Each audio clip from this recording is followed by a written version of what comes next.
After spending 2 weeks helping my brother remodel his new house, he threw a big party. I showed up excited, only to hear him introduce his friends and say, "And here's the guy who screws everything up but means well." Everyone laughed while I stood there holding a toolbox. That night, I drove home alone, and the next year, he was begging me to help save that same house from foreclosure. This story starts in Columbus, Ohio. I'm the youngest of 3 brothers. Not just by age, by every other damn thing, too. Growing up, I was always the one getting teased, blamed, or ignored. I wasn't smart like Mark, the oldest, or smooth like Dave, the middle one. Mark moved out early and went into state IT. Didn't see much of him after he married and got his little suburban life. Dave stuck around. The fun brother. The life of the party. Always got what he wanted. He could charm the skin off a snake. And me? I worked with my hands. Construction jobs, repair work, whatever paid. I was used to hard days, rough hours, and getting dirty. So last spring, Dave called me out of nowhere. Said he just bought a fixer-upper in Westerville and wanted to know if I could help. Said he needed a real set of hands. He made it sound like it was gonna be a fun project, just us, like old times. He was excited about this house. Said it was gonna be his bachelor pad. A place to host parties, chill, maybe start over after his last breakup. I had jobs lined up, but I told him I'd push them back. 2 weeks, I said. I'll give you 2 solid weeks. And I did. I lived there for those 2 weeks. Slept on a cot in the back room while the windows leaked and the plumbing made noises that didn't seem normal. No heat for the first few days. Half the kitchen torn apart. But I stuck it out. Day 1 we started demo. Ripped out the cabinets, old flooring, busted drywall. Got covered in so much dust we looked like we came out of a coal mine. I worked from morning till late. Some days Dave helped, but most of the time he sat on his phone or went to Home Depot and took 2 hours. I rewired half the upstairs when we found out the guy he hired never came back. I patched the roof after it leaked in the living room. Hauled trash to the dump. Scraped, painted, cleaned, organized. By the end of it, the place looked good. Not just decent good. He had no idea how much work I did. How much money I saved him. And I never brought it up. So when he said he was throwing a big housewarming party that Saturday and told me to come, I was excited. I figured, finally, he'd show some appreciation. Maybe introduce me around, say a kind word or 2. Maybe I'd meet someone. Who knows? That night I showed up with a 6-pack and my toolbox. I know that sounds weird, but I noticed one of the cabinet doors still needed adjustment. I figured I'd fix it quick before guests came in. That's just how my brain works. Do the job right, no matter what. When I got there, the place was already packed. Cars up and down the block. Lights on. Music thumping. Laughter spilling out the windows. Looked like something out of a magazine. I walk in through the front, toolbox in hand, and stop by the entryway. People I didn't know were in every room. I looked around for Dave. Then I heard him. Loud and clear from the kitchen. Okay, everybody. Come in here, I want you to meet somebody. The music lowered a little. People moved toward the center of the house. I'm standing maybe 10 feet away, not even inside the living room yet. Dave grins, beer in hand, and says, "This guy right here, this is my little brother. The guy who means well, but screws everything up." Everyone laughs. Not a chuckle. Not a polite giggle. Laughter. Full volume. From people I didn't even know. I just stood there. Toolbox still in my hand. One girl asked, "You're the one who broke the toilet, right?" More laughs. Dave clapped me on the back like we were sharing a joke. I didn't say anything. I didn't even smile. Just turned around, walked out the front door, and left. Never opened the beer I brought. Never touched the cabinet door. I drove home in silence. Didn't text him. Didn't call. Didn't answer his messages the next week. He didn't seem to care. The turnaround 1 year later, almost to the day, he called me again. I was on a job site, laying tile at a strip mall in Hilliard when my phone buzzed. I saw the name. I ignored it. Then he left a voicemail. I still have it saved. Hey bro, I know it's been a while. I could really use your help. It's about the house. I waited 2 days before listening to it again. Turns out, Dave lost his job. 6 months prior. Credit cards were maxed. He was behind on mortgage payments. Said the bank was threatening to take the house. He needed some emergency repairs done fast, foundation work, plumbing, roof stuff. Claimed no contractor would take the job without full payment up front, and he didn't have it. But I know you know what you're doing, he said in the voicemail. You're the only one I trust with this. The only one I trust. I laughed when I heard that. I called him back the next day and told him I'd stop by. Thanks, man, he said, real quiet this time. I really appreciate it. But I wasn't coming to help. I was coming to set the stage. I pulled into his driveway on a cloudy Monday. The place looked nothing like it did a year ago. Weeds in the flower beds. Trash cans overflowing. Fence leaning like it was ready to fall. A tarp flapped on the roof where a storm must have torn shingles off. Dave opened the door looking like hell. Pale. Hair greasy. His smile was weak. Thanks for coming, he said. I walked in without answering. The inside was worse. Smelled like damp wood and old pizza. Half the ceiling in the kitchen had water stains. Some of my original work was still holding, but the rest had gone to crap. I got a list, he said, handing me a sheet of paper. This is what the bank's asking for. If I can't show proof of repairs by next month, they're taking the place. I looked at the list. He needed almost everything redone. Pipes, floor joists, roofing, some electrical. All stuff I could handle but not for free. I said, you got any money? He shook his head. I was hoping you could help out. Maybe, just help your brother out until I get things straight. When the refi comes through, I'll pay you back. I stared at him. You remember what you said at the party? He swallowed hard. It was a joke, man. You know I didn't mean it. I pulled out a folded paper from my pocket. It was a contract. Standard agreement for service, with a mechanic's lien clause. I handed it to him. What's this? He asked. It says I do the work, and if you don't pay, I file a lien on the house. That way when it sells either through the bank or whoever I get my cut. You're kidding, right? Nope. He looked hurt. You're my brother. Not that night I wasn't. He didn't speak. Just stood there blinking. Then, without looking up, he signed. Slow work. I started the job that week.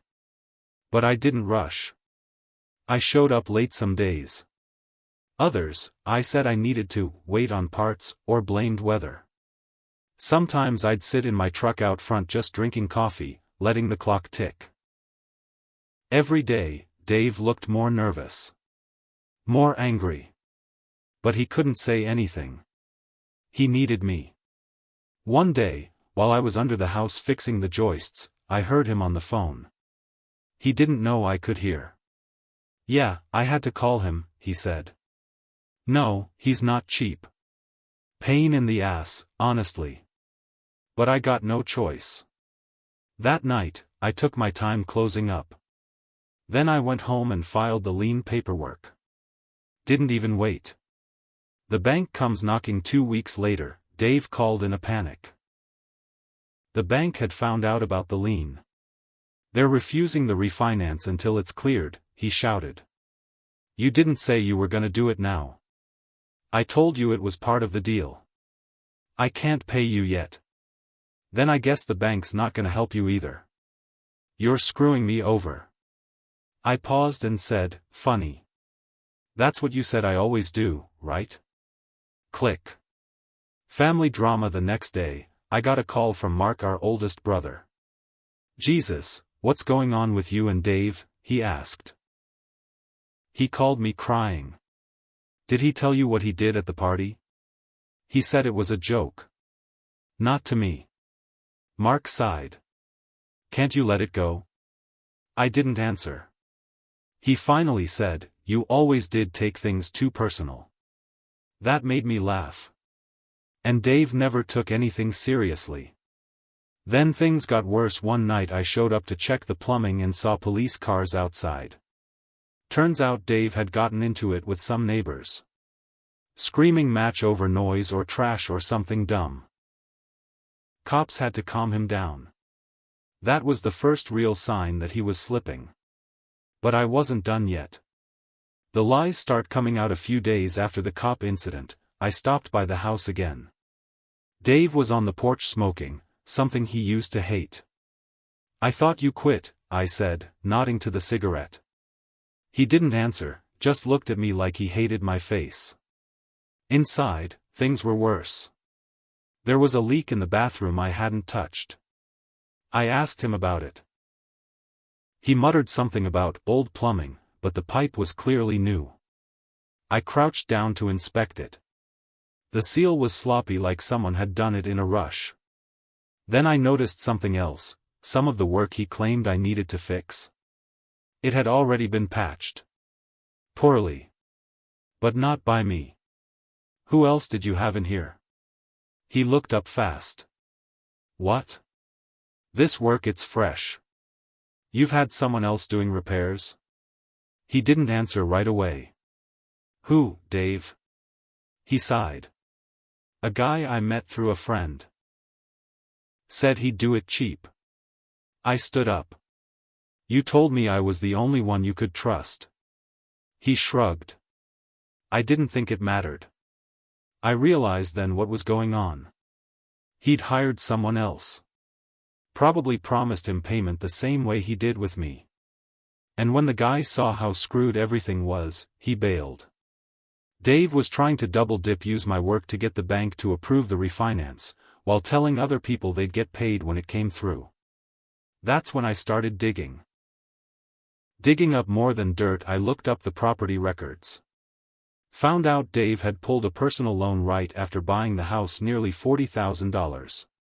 That wasn't in the paperwork he showed me. He used it to buy furniture, TVs, a damn hot tub for the backyard that I had to carry in last summer. I checked his name through county court records. He'd been sued twice in the last year. One was a credit card company, the other looked like a contractor's small claims case. So he wasn't just lying to me. He was lying to everyone. And that gave me an idea. Next time I saw Dave, I asked if he wanted help staging the house for inspection. Make it look good for the bank, I said. He agreed. While we moved furniture around, I took photos. I cataloged everything I saw: half-finished projects, damage that wasn't from me, patched work done by someone else. I also recorded him on my phone when he admitted the timeline. Yeah, I tried to do stuff on my own at first. Got burned. Should've waited for you.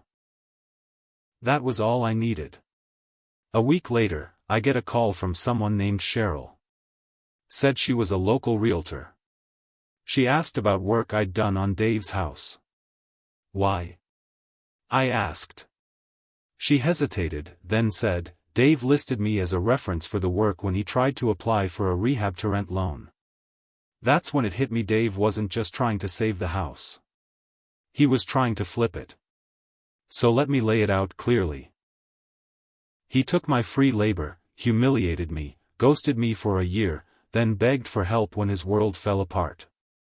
And while I was saving his ass, he was trying to sell the house out from under the bank to profit and walk away clean. He'd planned to use me again. But not this time. Once I found out about the loan flip, I knew I couldn't wait any longer. I finished just enough repairs to keep the house from falling apart. Then I called the bank myself. I told them who I was. I told them I had a signed work contract, that I'd filed a lien, and that I had reason to believe the homeowner was trying to flip the house using false repair records and misrepresenting labor. They asked for proof. I emailed them everything: photos, text logs, audio recordings, signed invoices, even a timeline I built out by hand. I didn't hold back. I thought I'd feel bad about it. I didn't. Not one bit. 2 weeks later, Dave called me in a panic. They froze my loan. They said you contacted them. They asked. I answered. You're a damn snake. No, I said calmly. I'm a contractor. With legal rights. They're gonna foreclose. It's over. I know. You don't even care, do you? I paused. You know what, Dave? I did care. I cared a year ago. When I stood in your doorway, holding a toolbox, while you laughed at me. I cared when I didn't eat for a day so I could finish your kitchen. I cared when I drove hours to get you appliances you couldn't pick up yourself. I said I was sorry. No, you said it was a joke. And now this is mine. Click. The house went up for sheriff's auction 3 months later. He tried everything to stop it. Bankruptcy. Delay filings. Even begged Mark to co-sign a bailout loan. Mark said no. He moved out 2 days before the sale. Left behind trash, broken furniture, and some of the tools he'd borrowed from me but never returned. I went to the auction. Just to watch. A small property investor bought it. Paid less than what Dave still owed on the original mortgage. He walked away with nothing. I got a check for $6,200 from the lien. Not much, but it wasn't about the money. Mark tried to guilt me later. You really let it go that far? I didn't argue. Don't you feel like maybe you took it too far? Maybe I did. But I didn't feel bad. Because here's the truth, I warned Dave. I gave him the chance to make it right. He chose to be smug, selfish, and sneaky. And the second he needed something again, he came crawling but still with a lie in his pocket. He made me the punchline. Now I made him the story. He moved into a crummy rental in Whitehall. Working part-time at a call center. Doesn't return texts. Doesn't talk to Mark anymore either. Last I heard, he's alone, broke, and bitter. And me? I got steady work. Good reputation. I don't need big speeches or thank yous. Just respect. Funny how quiet things get when people realize you're not someone to walk over anymore. Because once they do, you don't even need to lift a hand. You just let them sink. On their own.